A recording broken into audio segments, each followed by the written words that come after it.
ఎప్పుడు ఒకటి గమనించండి, if someone is trying to point out your past and make you feel guilty, they are the employers of devil.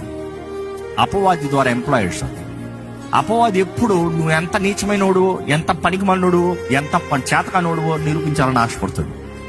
కానీ దేవుడు ఎప్పుడు నువ్వు ఎంత విలువైన వ్యక్తివో, ఆయన రక్తం నీకు ఎంత విలువ ఇచ్చిందో, దేవుని దృష్టిలో దేవుడు నిన్ను ఎలా చూస్తున్నాడు, అదే యోహాను రాసిన రీతిగా దేవుడు లోకంని ఎంతో ప్రేమిస్తున్నాడు. ఇంకో మాట చెప్పాలంటే దేవుడు నిన్ను ప్రేమిస్తున్నాడు అన్న మాటని దేవుడు తెలియజేస్తానికి ఆశపడుతుంది.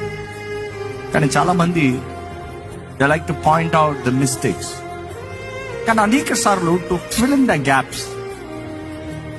ద గ్యాప్స్ ఒక మనిషి నిలబడాలి. అందుకని ఎప్పుడు అంటాం డివైన్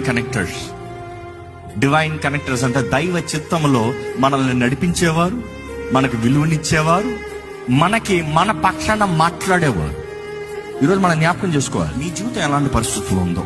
ఒకటి పౌలు లాంటి వాళ్ళు పౌలు పని చేయకుండా మౌనం ఉన్నారేమో. Leave your ego aside, care for someone who's in need, take that step. నీవు ఆ వ్యక్తితో పని చేసి ఆ వ్యక్తి జీవితంలో నువ్వు ఏదైనా మేలు జరిగించిన వ్యక్తి అయితే బిల్డమ్ అప్.